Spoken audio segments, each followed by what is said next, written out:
Welcome. You are listening to Our Mindful Nature, formerly titled The Mindful Minute. I'm your host, Meryl Arnett. This podcast explores the deep connection between land and self through nature-based meditations and meditative experiences that invite us back into belonging to each other, to our ancestors, to the earth, and to all beings that make up this universe.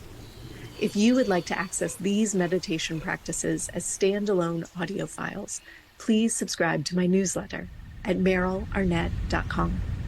It's free, and you'll receive a new mini meditation each week, along with behind-the-scenes content and bonus material for each podcast episode. All right, grab a cup of tea, pop in your headphones, and find a comfy seat. Let's settle in for today's episode.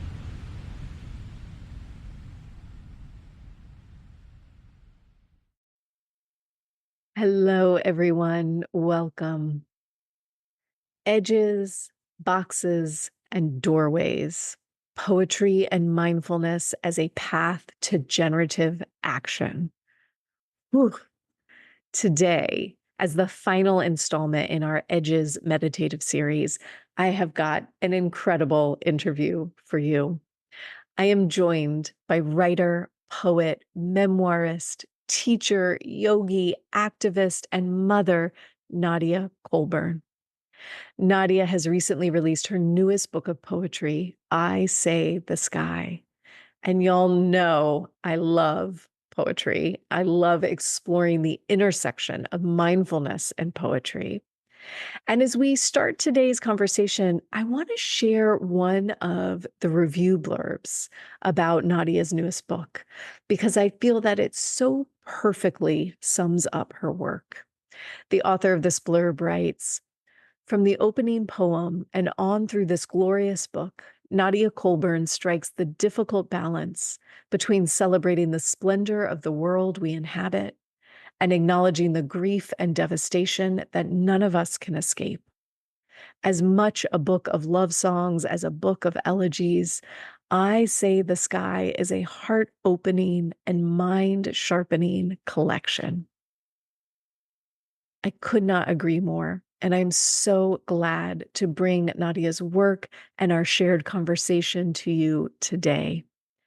Together, Nadia and I discuss writing from the body, agency in times of distress. We talk about meeting our edge places in a place of opening rather than a place of constriction. And this conversation, as we're wrapping up the Edge series, it really helps bring that internal edge experience all the way home. We talk of generative supportive action. And of course, we explore mindful writing. Nadia gives us lots of tips and pointers for a writing practice and guides us through a beautiful practice at the end. Make sure you have a journal and a pen near you. Get comfy and settle in for today's conversation. Nadia, I'm so glad to be sharing space with you today. Thank you for taking some time to chat with me. Thank you so much. As I was saying to you before we started, I feel like I know you already from having watched other of your recordings. So I'm really honored to be here. Thank you so much. I wondered if you might sort of call us into the conversation with a poem of your choice from your beautiful new book, I Say the Sky. I would love for you to share something with us. Thank you. Yeah, I thought I'll share the first poem of the book because it sets up a lot of the questions that I'm asking in the book. And I know you're talking about edge places.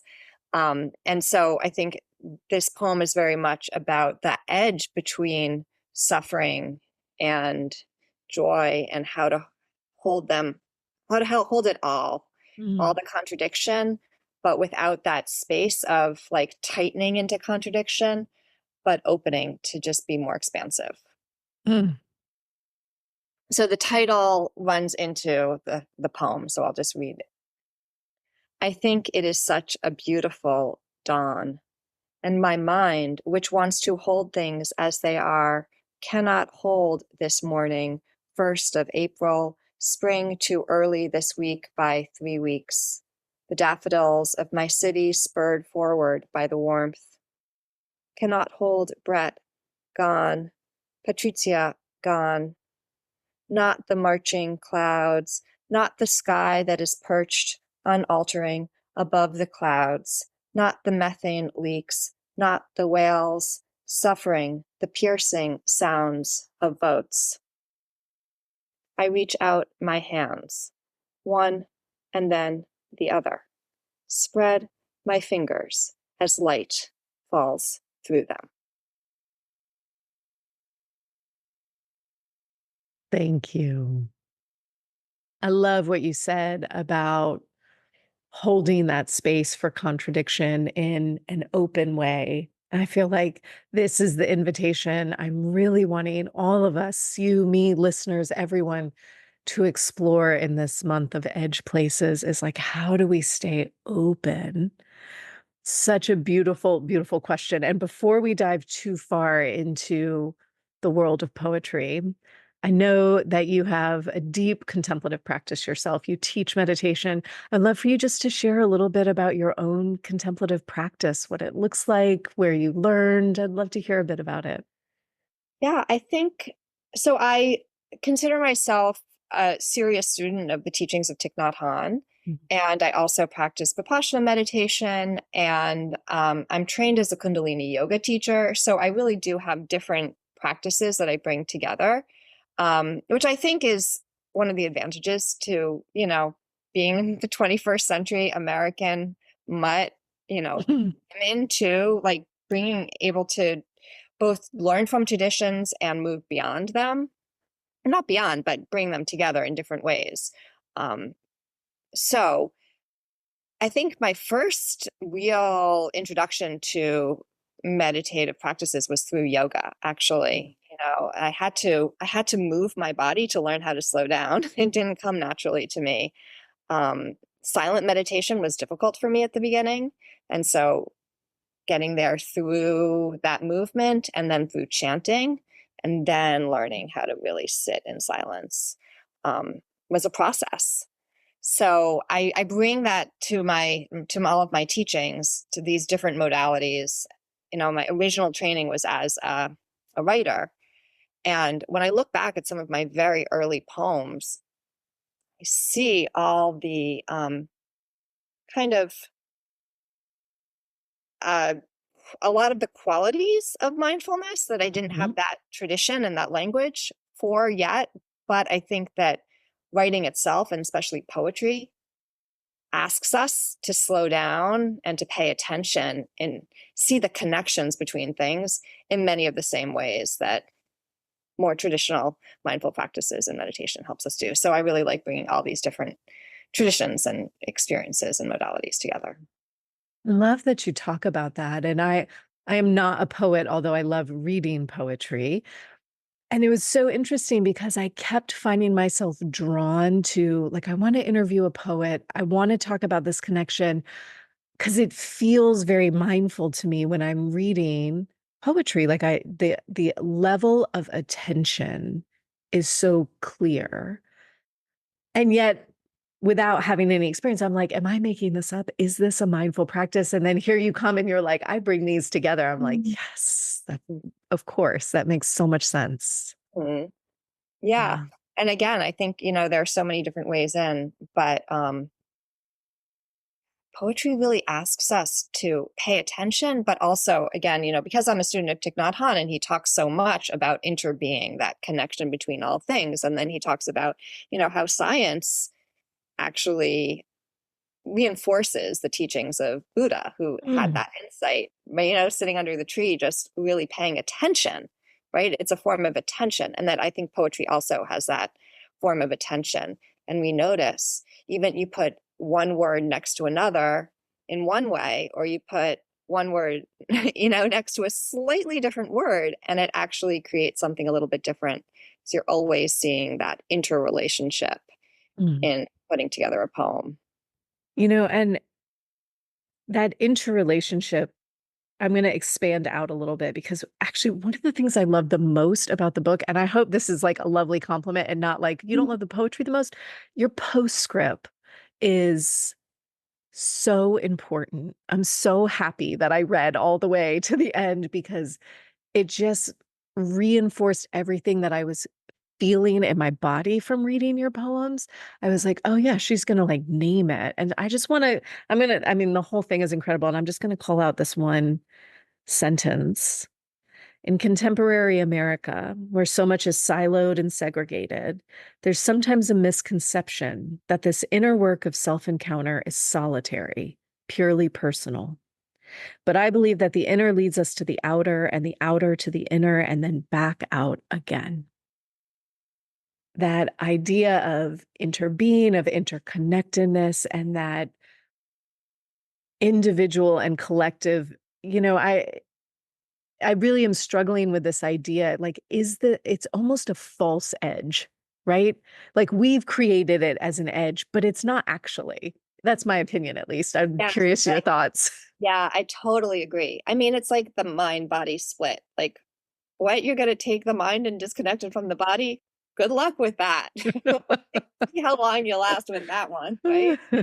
Um, yeah, how can you? How can you if you divide it along these edges, we have death, right? Like that we enter are. But I think that's another interesting thing about language, right? Because we also need some categories to describe what we're talking about. You know, mind and body can be, and I use those terms all the time, even though they're misleading, but they're kind of helpful tools. And Mhm. then, you know, then we can move beyond them. And I think that's another thing that's I like about poetry. It's like we understand we're using language to understand that language itself is an imperfect tool. We're actually using language to get beyond language. Mm. So, yeah. Yeah. And, you know, I feel a lot of space in like even as you were reading that first poem, like I could feel the space where it was like allowing me a chance to sort of embody the words, right? Because if you sit there and you think too much in your head, if you're all mind, it's almost like you miss the point. Do you feel that? Do you work specifically with space in your poetry? Yes. And my first book actually was very much about boxes. It was about very contained spaces and can I get outside of these boxes? And I wrote a lot of those poems when I was trying to give language to something that I didn't yet have a conscious understanding of, which later I came to see was early childhood trauma that was like trapped in my body, but literally trapped, like cut off. And Mm. so it was like these very tight spaces that I was trying to go in. And the poems themselves have a lot of silence in them. So in trying to like open up those tight spaces. But the project for this book, I Say the Sky, was very much to open, to see what it's like to open. And you address trauma in your poetry. You address, I mean, there's like an anxiety series that I was like, this is me, you're writing to me. Thank you for these poems.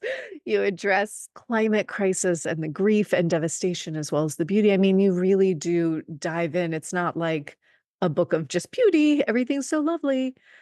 And yet, maybe you could talk a little bit about that sense of opening to that. How do you bridge those? How do you bring them together? Um, well, I think by necessity. Mm.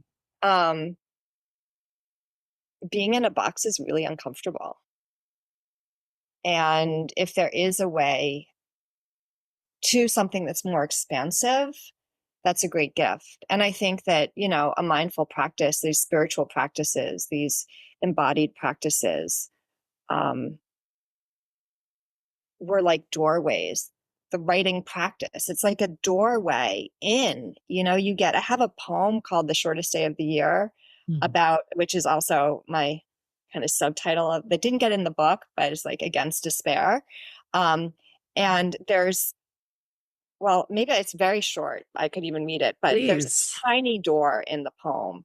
And So it's about like doing the impossible, and it's about opening a tiny door. And so later I was like, why is it so hard to open a tiny door? Wouldn't it be harder to open a really big, heavy door? And it's like, no, because it's the eye of the needle, right? You need to get into this and fit yourself through this really tight, constrained space. But then on the other side, there's this expansiveness. It's this paradox. And so there's so much tension in our world, right? And in our bodies and in our experiences. And it's what's happening now, right? I mean, just what is this ridiculous turn to violence as a way to solve our problems? Mm. It's intergenerational, it's in our landscape. And yet, there's also this possibility of just incredible wonder and connection and spiritual expansion. So, Yeah. Will you please read that that answered your poem? question. It does. It does.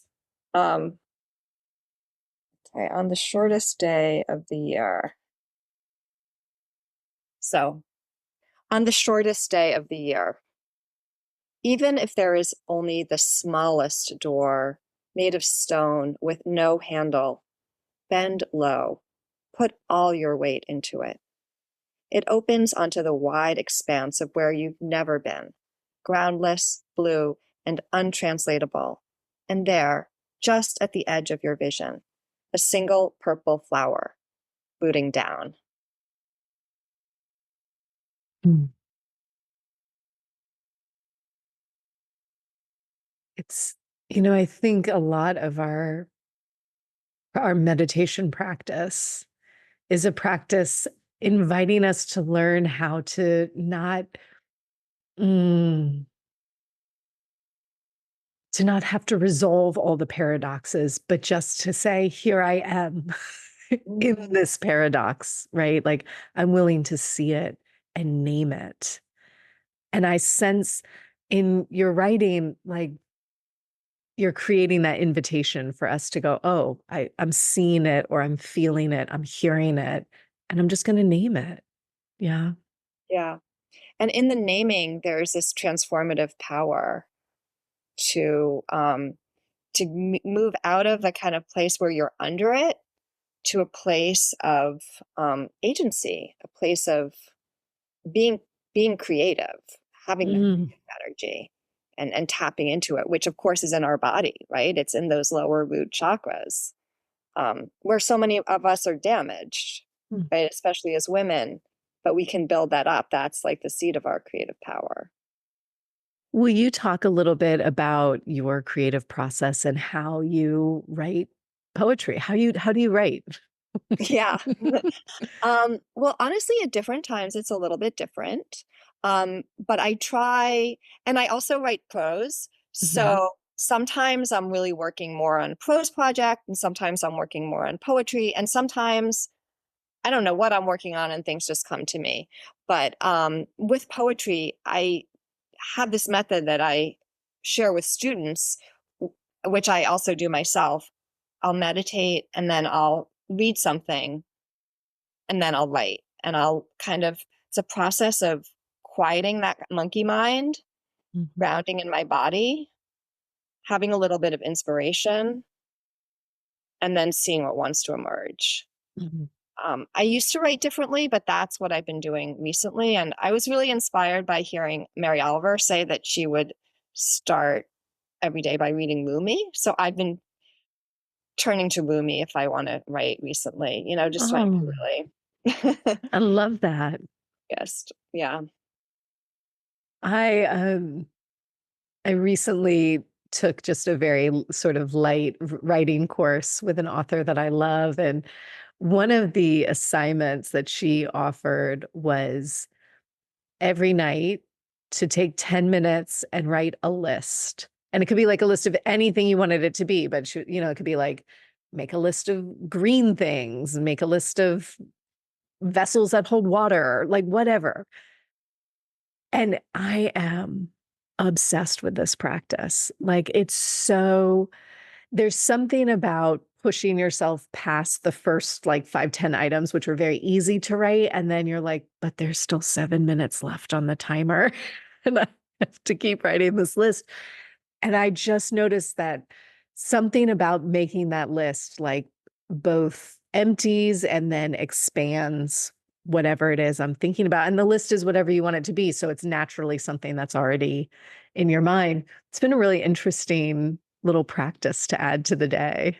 I love that. And actually, another thing that I do that's maybe related is I'll take words from the poem that I read that Mhm. aren't mine, and I'll see if I can incorporate them into my poem. And I do that with students too. And I think it's, our mind, in meditation, talk about like your mind just goes down the same pathways. Mm. But then meditation can help you find like new paths through the forest. So writing that list, you have first here are the no, green things that I think of first, and then what's a new green pathway, right? Pushing you into that new space with new words, and then behind each new word is a new memory, a new physical sensation Mm. that you're calling up, right? Or a reminder of something that you already know, but you kind of hadn't accessed for a while. Yes. I'd love to go a little further into your teaching of, because I know you have several online courses. You have a meditation and poetry course, I think. I'd love to hear a little bit more about that experience and what it's like. Yeah, and I'd also love to come back to what you read also before we end about the postscript about the inner and the outer, because that's really Oh, important yes. to Oh, me. yes, Um, please. and I just want to give other people resources also for doing that work. And I think so often as writers, and and this is connected to my classes. My goal is really to empower people to to come into that creative agency, whatever it is that you want to create, whether we focus on writing, but I have a lot of people in my classes who are songwriters, who are visual artists, who, work in other fields, but that creativity sparks something in them. And then they go on and make a movie. Or I have students who've gone on and become dream workers, or, share Mm. this with their students, their teachers, or with their clients, their therapists, with their children. I've had students who are like, well, this is great. I wrote a book, but the thing that was actually most helpful was I shared this breathing technique with my kids. Love that. So for me, it's all very connected. And I have really three online courses, but the poetry class, which is it's called the Poetry of Attention. And so we look very closely at six poets and learn from them. Um, Mary Oliver, uh, Rumi, Dickinson, Whitman, Wasque, and Lucille Clifton, and we also, there's a part of the class that I talk about is the engagement section. So how, when you're not writing, does your awareness in your life that you're practicing throughout the rest of your day feed your poetry Mm. so you can live as a writer? And then how does the connections that you make in your poems then go back out and feed your life? So if you see, oh, I see the connection between how I'm living and the water that I'm drinking, what's then an action that you can take to help make that water drinkable? Right? So that there's this real connection between how we live, how we perceive, and how we create. And Mm. they're all connected and in our through our bodies. I want to keep following this thread. I have really been sitting with Robin Wall Kimmerer's invitation to really pay attention to reciprocity and how much it feels to me like the reciprocity in very generally in mindfulness and meditation circles is sort of like this implicit, I'm not going to specifically talk about it, but I'm going to trust you feel it and do something with it. And I'm guilty of this too as a teacher. And I am just really sitting with how do we shift it so that this is the explicit and the implicit is like you'll feel good in your body. right now we're always like, come meditate, address your anxiety, be happier, be more grounded. Yes to all of that. But really, truly, like, come meditate so that we can be amazing, active, awake members of the world that we live in. We can be awake on the planet that we're walking through. And then if you feel good in your body, I'm so glad that that is a subtle benefit, right? And what I'm hearing you say is a little bit the same thing, is like, how do we call this? Like, I hope your awareness is calling you to pay attention, but then actually let's just name it, right? And then let's act together. Let's create communities where we're acting together. So, um, a friend recently had a showing of a movie about plastic, which is, related to climate change. It's related to personal illness, right? And they're interconnected. And then at the end, we sat together and did an action. So I'm trying to, think about ways to do that. And to really, again, like, support one another, to take that time together, and sometimes I'll say, hey, come on a call and we'll write together. There's come on a call, we'll meditate together. We've all, as meditators, experienced the power of Mm. that group meditation, right? Like, I do yoga in my house, but sometimes it's just so great to get out into practicing with people in a community. So, how can we practice together? How can we show up together? And because there's so much that is calling us, and there's so many different ways to respond. But um, politically, also at this moment in the US, it's quite serious, I think, the situation. And so a lot of people feel like, oh gosh, what are we going to do? And I think it just feels better to take action, right? Again, it's like about being creative. Like, if we're underneath the experiences, don't have agency over them, it's a kind of trauma response. But when we can come into a place of collective action, that itself actually feels good in our bodies.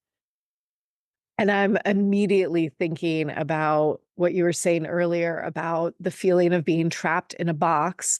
It's too scary. It's too hard. I'm not going to think about it. I'm just going to pretend it's not happening. I'm not going to look, right? And I'm rigid and stuck versus let's get through that tiny door. And I know it's hard, but also, like, how does it feel in your Mm, body to say, okay, I'm looking, I'm breathing, I'm connecting with other people. Let's collectively care. yeah, yeah, yeah.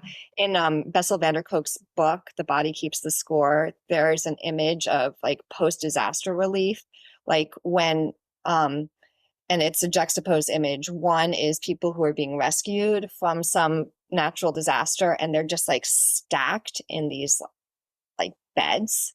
Mm. And then another is people who are given, like, shovels and asked to respond. And then he talks about, like, the people who were just kind of rescued and kind of strapped down and you know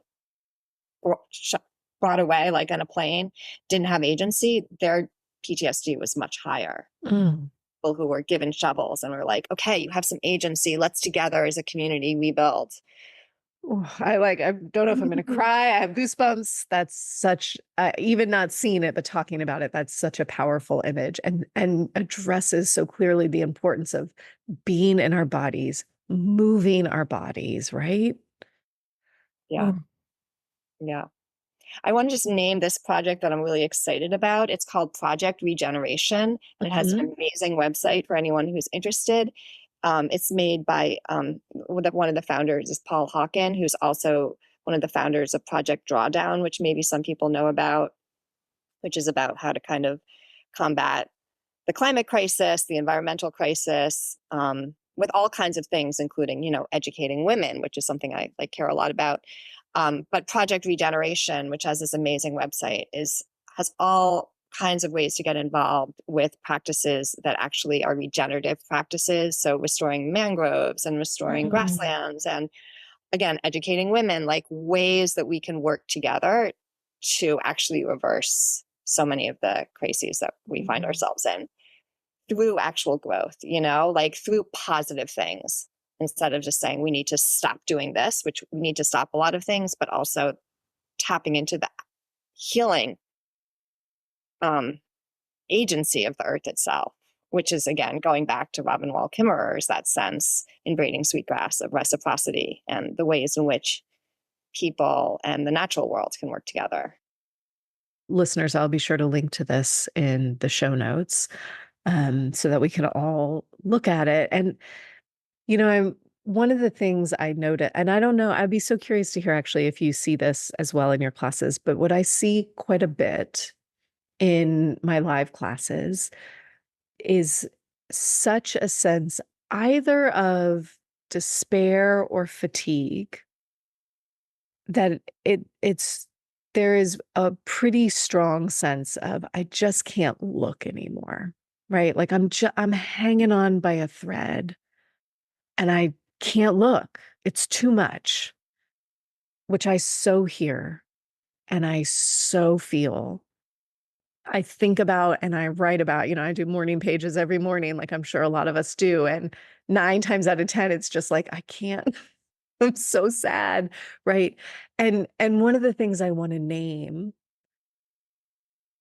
both in our practice and in reading some of your poetry, is like that it's such a sense of both and to me. And I just want us to remember the both part, right?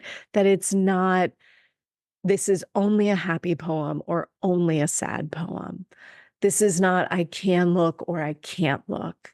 The truth is, it is all of that. And I would be curious maybe to hear a little bit, about what you're seeing with your students and talking about with your students, but also like when you are either writing yourself or coaching others in writing, do you encounter this like, I only want to be positive or I only want to be sad? And how do we bridge those experiences? Yeah, let me talk about both of them. But that's a great question. And I think that you're naming so well what so many people are feeling. Um, and so going back to mindfulness and, again, the teachings of Thich Nhat Hanh, he talks in the mindfulness trainings about, being mindful of what we consume. And we live in a consumption culture. Mm. And we are asked to consume media it's just information is flooding us. So I think to be awake and to be aware is also to manage what we are taking in through our eyes, through our ears, through all of our senses, and to actually say no to a lot of the media. We don't need so much information. And so something like, I'm going to choose to read a book of poems today instead of reading the news because I get it. I see the big picture of the news. And so I really limit how much news I take in. Like, doesn't change that quickly. And instead try to nourish myself with media that really feeds me, and I learn from, and that is educational and that offers some hope, which is also something, I love about Project Regeneration. It's about these amazing ways that the earth has of just like growing. And why, like, I love poetry because it nourishes us. Why I love teaching creative writing because it's joyful practice. So I think a lot of people, going to the second part of your question, they come to me and they're like, I don't want to go there. I don't want to go to those difficult places, but that's actually a box to keep us. We're so guarded. Someone once said to me, that like trying to not look at something or trying not to kind of manage your own trauma history or your own fear is like taking a beach ball and keeping it submerged underwater. Mm. Just so much energy to keep it down. So it doesn't mean we have to consume all the like nonstop negativity that's coming at us all the time. But what's within us, we do, I think, need to allow to surface and to hold. And only when we do that can we actually access our full joy, our full, and I know you know this too, right? This is what meditation teaches us, right? Is that if we're suppressing things, so much energy goes into that we don't have our full range of, getting through that doorway to seeing the big expanse that's actually there. Nadia, before we come to the practice, I am wondering if you'd be willing to read my personal favorite poem in the book, if that's okay. It's My Throat. And it's Mm, page 50. yes. Okay. My throat is a fire, is a line of birds waiting to rise up from still water, is the earth, dark and heavy with spring rain, is the air as the mist lifts, sighing, ready to let go. Mm. May we all be ready to let go. Yeah. And that throat, really, like that throat chakra, we hold so much in the throat to allow ourselves to open, to be expressive, to be creative, to let go. Yeah. And again, not to just consume, but to create. Oh, I could talk. I'm like, well, I could just keep talking to you for an hour here. But perhaps before we go too far, maybe you could share a practice with us for today. Yeah. I thought maybe I would do what I said, which is lead a short meditation and then read a poem and give some words from the poem. Hmm. And then give people just a few minutes to write, but then if they're watching the recording, they can always come back and take longer with it. And I also encourage people, even if you do it once, you can come back and do it again, because the same exact meditation and poem and prompt is going to create a completely different response in you another day at another time. So it can be very generative and also interesting to see how it changes. Love that. So I have my singing bowl here that I invite. I'll invite it again in one more minute, but I invite you just get comfortable, get some writing materials close by. I'll invite the singing bowl again. Take a nice long, deep breath. Allow the breath to sink into your belly. Maybe you want to put your hand on your heart and feel that point of connection.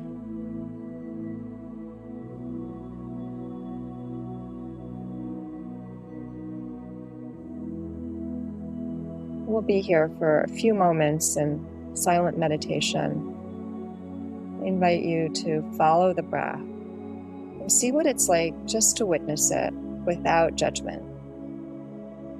That witnessing capacity is so important for us as creative beings. First, just to be able to notice, accept, stand apart from, out of judgment. I'll be silent and allow you to follow your own breath.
I'm going to read you a short poem, and it's about relationship between the self and other beings, and also between the self and the self.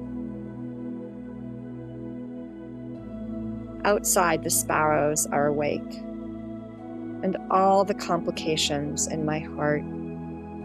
I, who did not know how to love my own body, who mistook the world for a task. Listen, one voice and then another amid the rustling of the leaves.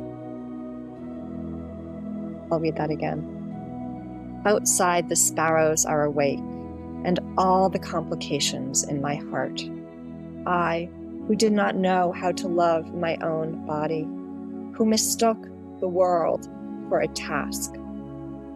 Listen, one voice and then another amid the rustling of the leaves. So my invitation to you is to imagine a time that you heard something today. What was a sound that you heard that surprised you in some way?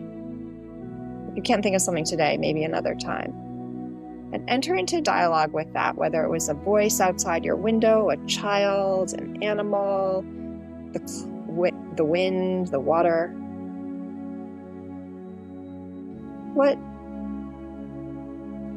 What happens in that dialogue with that sound that you hear?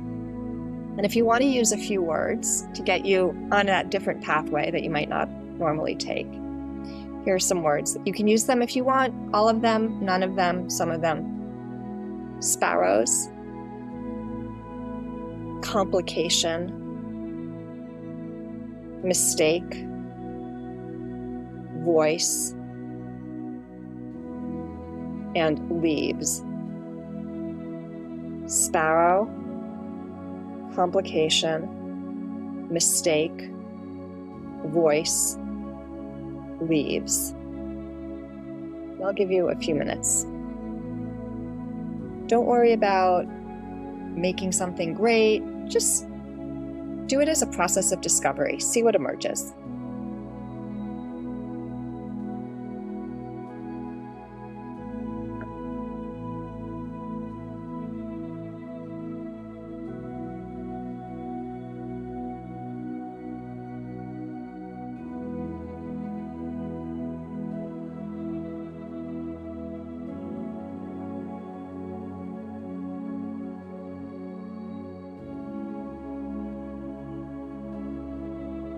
Also, don't worry about getting the prompt right. If you didn't fully hear me, you didn't fully understand it, just take it as a game of telephone then and do whatever comes to you.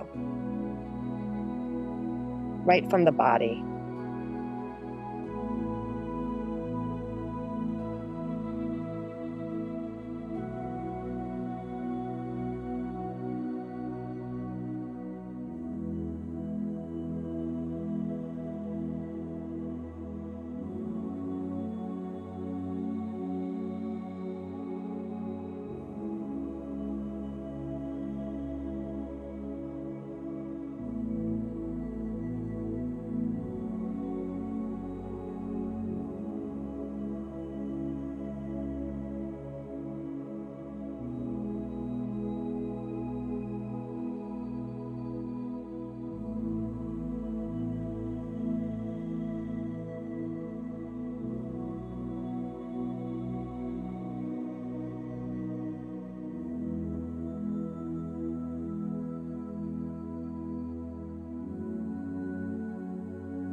So if you want more time, you can always pause the recording, but otherwise, let's take one more minute and then we'll come back together.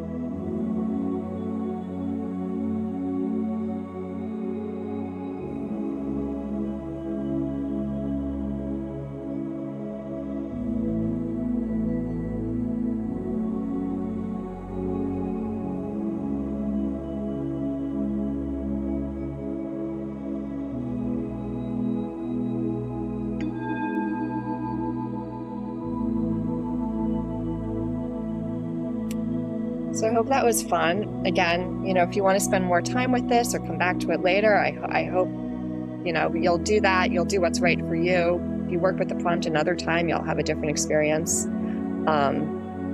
But yeah, how was it for you, Meryl? Thank you. It was so lovely. And, I'm so interested in the list of words that you gave us. That was such a helpful tool to get me started instead of spending 2 minutes being like, I don't know, what sound?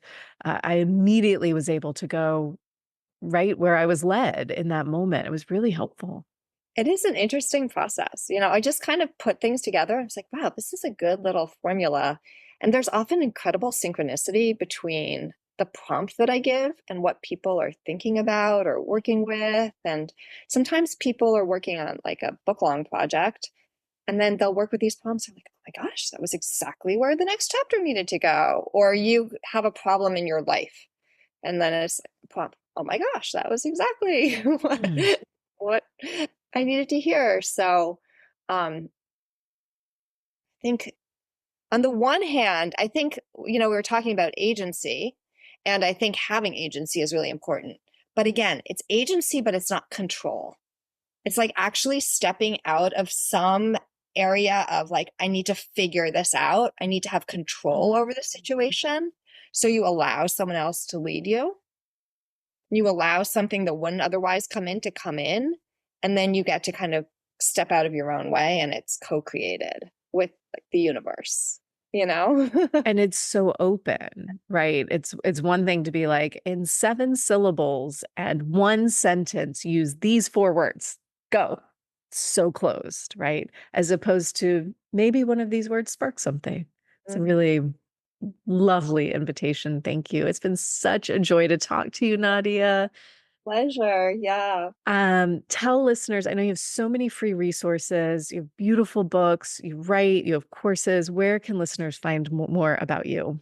Yeah, I'd love to, stay in touch with any listeners. My website is just nadiacolburn.com. And I have a free 5-day meditation and writing practice that's completely free. So each day I'll send 15-minute recordings. And that you can get on my website. If you go to my free resource library, I have that. I have a free ebook about how to write. I have some yoga practices with writing. I have, lots and lots of different resources. You can also order my book, I Say the Sky, through my website or through Amazon or through your local bookstore, or ask your library to get a copy. And if you order that book, I actually have a 7-day meditation and writing program that comes for free if you just put in your order number. So you can do that on my website. And then I have lots of courses, and I have the poetry class, which I'll be offering in the fall, and you can sign up to join the wait list for that. And I have my Align Your Story class, which is a really robust class with meditation, yoga, close readings of literature, writing, and it's a really deep dive into the sources of our creativity, and from the free writing all the way to finishing pieces for writers across genres. And it's a very healing course, like a lot about working through periods of transition, right? Which is another way maybe to think about borders also, like what are the transitions, what are the connections, what are the differences, all those things. But working through periods of transitions in ourselves to come out of blocks and to kind of that greater creativity. So there's more about that on my website as well. Perfect. I will put it in the show notes, listeners. Nadia, thank you. So glad to be in community with you. Thank you, Meryl. Thank you for all that you do and all that you share. And yeah, really wonderful. And I'm honored to be here with you. Thank you. Thanks for listening to Our Mindful Nature. If you enjoyed today's episode, please consider sharing it with a friend or leaving me a review wherever you get your podcasts. It helps others to find the show. And let's face it, we could all use a few more meditators in our lives.